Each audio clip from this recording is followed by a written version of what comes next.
कलामिल्लाह रब्बुल आलमीन की आखिरी किताबें, जैसे नबी आखिर मोहम्मद सल्लल्लाहु अलैहि वसल्लम पर अल्लाह ताला ने उतारा। ये अल्लाह की कलमें और रहते दुनिया तक इंसानों की हिदायत और मेहरबानी के लिए जमी किताबें।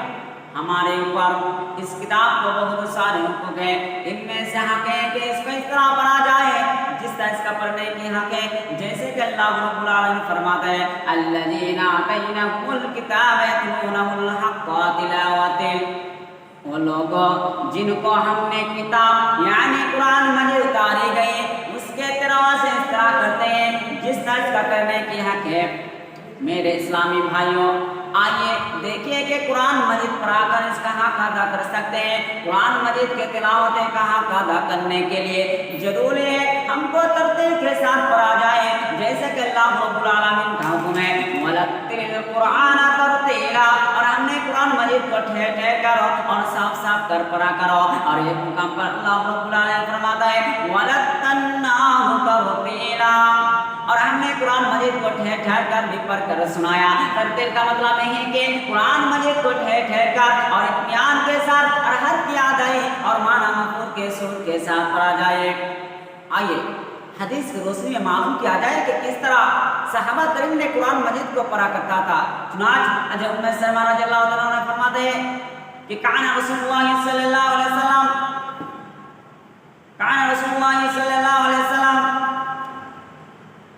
जो शख्स जो आदमी कुरान तरतील और तस्बीह के जो शख्स जो आदमी कुरान से तरीके से नहीं पढ़ेगा, तरतील और तस्बीह के जात नहीं पढ़ेगा, उसका कुरान से तरीके से नहीं होगा।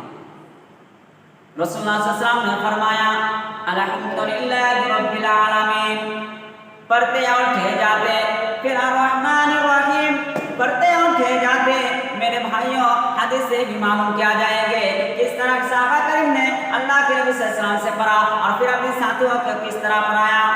हज़रत मूसा बिन खंजीर रज़ियल्लाहु अन्हु से रिवायत है कि अब्दुल्लाह बिन मसूद रज़ियल्लाहु अन्हु ने एक आदमी को कुरान पढ़ा करता था, तो उस आदमी ने पढ़ा इन्नमस सदक़ात लिल फुक़रा वल मसाकीन, बेमाल पढ़ा लिल फुक़रा, तो पढ़ा अब्दुल्लाह बिन मसूद रज़ियल्लाहु अन्हु ने फरमाया कि इस तरह नबी करीम सल्लल्लाहु अलैहि वसल्लम ने नहीं पढ़ाया था।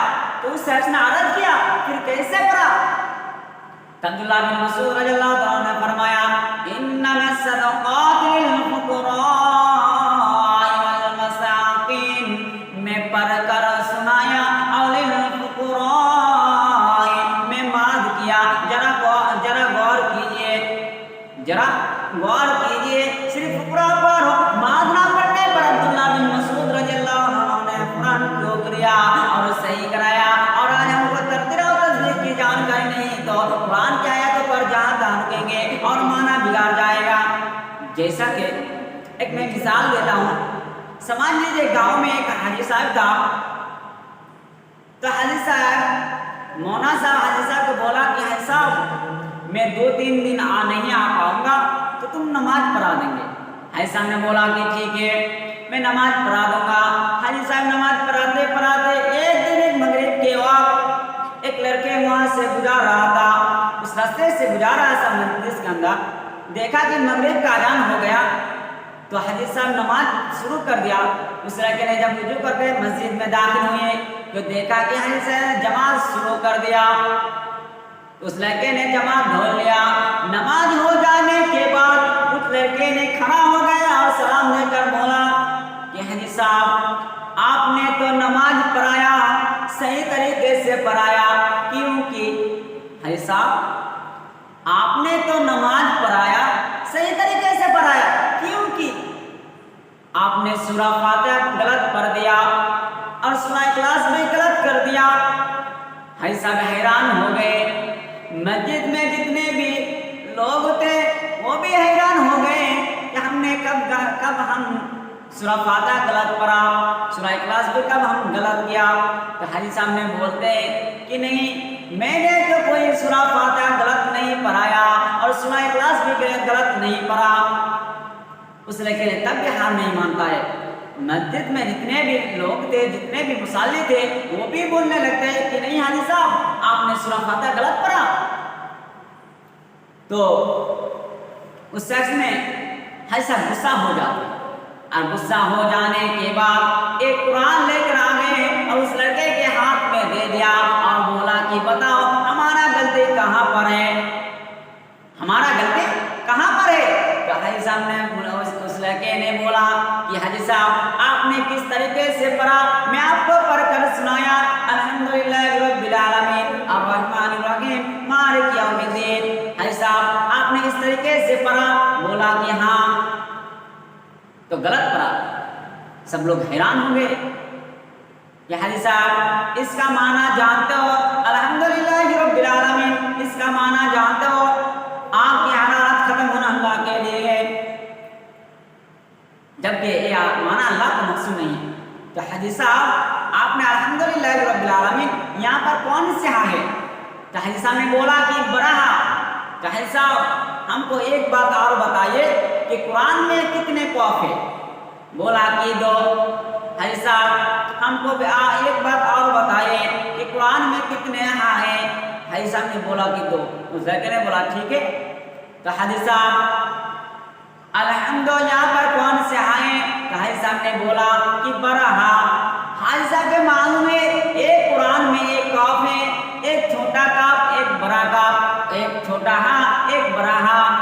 हाजी साहब को मालूम है, क्योंकि हाजी साहब को ये मालूम नहीं है कि बड़ा हाँ कहाँ से निकलता है, छोटा हाँ कहाँ से निकलता है, बड़ा काफ कहाँ से निकलता है, छोटा काफ कहाँ से निकलता है। अगर हाजी साहब को मालूम होता तो आज मस्जिद में आज आपको सर झुकाना इसलिए पड़ता है क्योंकि आपने तरतीब और तस्वीर की जान करनी है।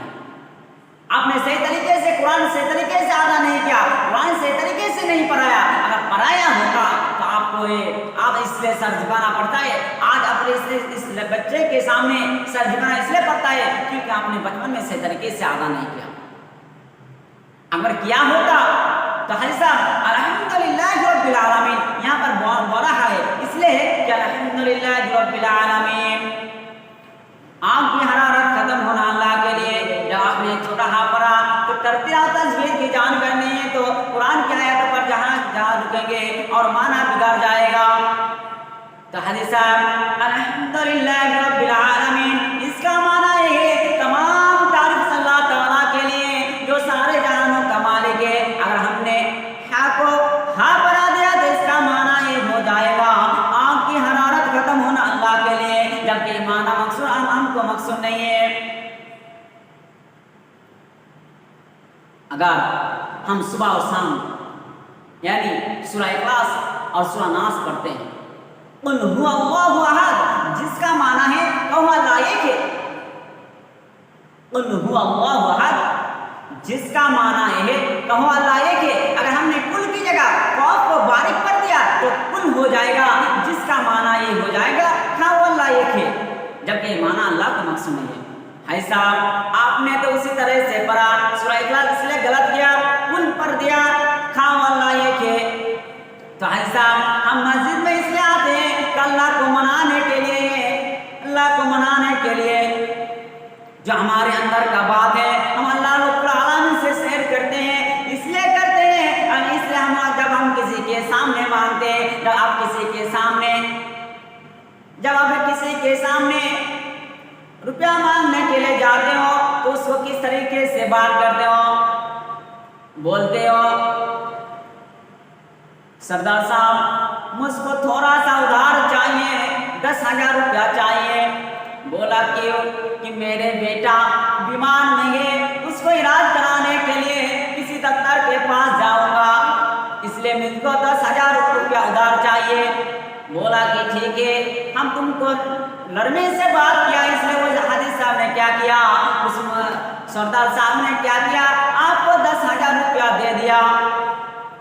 उसके बाद अगर तुम उसी हाजी साहब के या किसी मेंबर के पास जाकर मांगोगे कि आप मुझको 10,000 दीजिए, तुम क्या करोगे, मैं जा करूंगा, मेरे मर्जी, तुमसे उधार चाहे तुम दे दो, तुमसे 10,000 मांगा हूं मैं, तुमको उधार दे दो हमको, हम जा करेंगे, हमारा मर्जी, हम तुमसे मांगते तुम हमको दे दो। तुमको देगा? नहीं देगा, कभी नहीं देगा, क्योंकि आपको मांगने का तरीका सही नहीं है। अगर तुम उससे अच्छी तरीके से बात किया होता तो तुमको दे देते। अगर तुम उसको बात करने का तरीका नहीं है, इसलिए हम इसी उसी तरह अगर हमने मस्जिद में आते हैं, इसलिए आते हैं क्योंकि हमने अल्लाह को बुलाने से जब मांगेंगे तो उसका तारीफ करके क्या कहते हैं, अल्हम्दुलिल्लाह रब्बिल आलमीन, जिसका माना ये है तमाम तारीफ अल्लाह ताला के लिए जो सारे जहानों का मालिक है, और रहमान रहीम, जिन्हीं रहमान और रहीम है, मालिक यौमिद्दीन, क़यामत का दिन का मालिक, इय्याका नअबुदु, हम तेरी ही इबादत करते हैं, व इय्याका नस्तईन, और सिर्फ तुझसे ही मदद तलब करते हैं।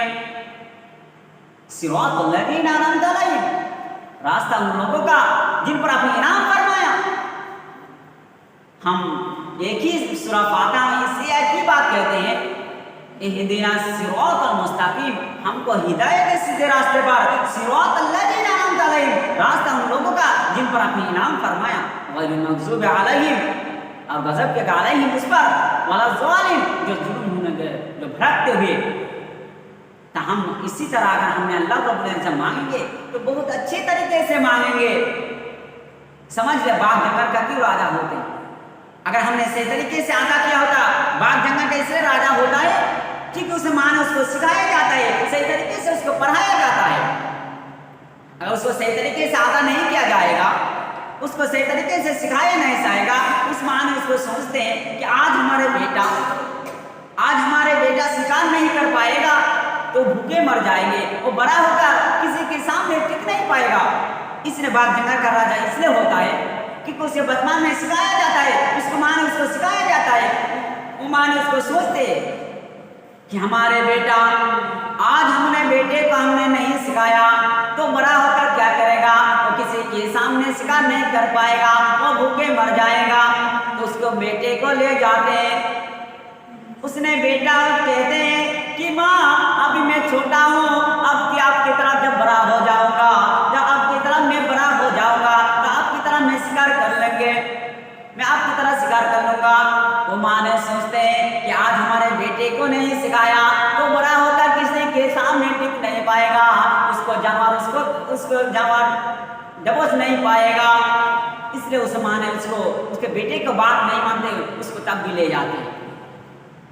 एक महीना 2 महीना के बाद उस माँ ने सोचते कि मेरे बेटा आज शिकार कर पाते हैं नहीं, मैं उसको चेक करूँगा, उसको मैं तैयार हुआ है या नहीं, वो कर पाते या नहीं, शिकार कर पाते या नहीं। उस माँ ने एक दिन सोचते कि मेरे बेटा, उस माँ ने सोचते कि बेटा आज मैं बीमार हूँ, मैं आज शिकार नहीं कर पाऊंगा।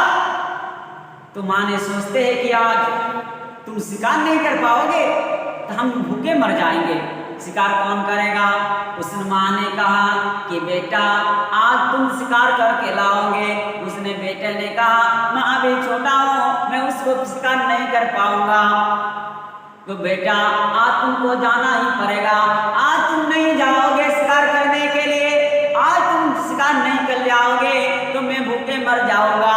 उस लड़के के दिल में, उस लड़के के अंदर गुस्सा हो जाते कि हाँ हम नहीं शिकार कर लाएंगे, मेरे माँ भूखे मर जाएंगे।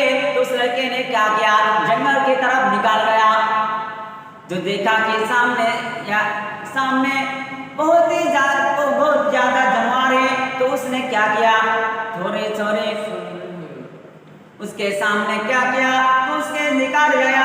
देखा कि उसको क्या गया, एक जानवर के सामने दबोच गया। बोला कि देखा, तो उसने क्या किया, वो नहीं कर पाते हैं, फिर उसको दबोचता है, फिर उसके हाथ में निकाल जाता है, फिर वो दबोचता है, वो तब भी हाथ नहीं मानता। इसलिए नहीं हाथ मानता है, उसने माँ ने उसको कहा कि बेटा आज तुम शिकार नहीं कर पाओगे तो मैं भूखे मर जाऊंगा। इसलिए वो माँ ने क्या किया, फिर से उसको शिकार करते हैं। फिर से उसे दोबारा शिकार करने के बाद उस लड़के ने उसको दबोच लेता है, वो जानवर को दबोच लेता है और उसे दिन लेकर आ गया था उस माँ के पास कि माँ देखिए मैं शिकार कर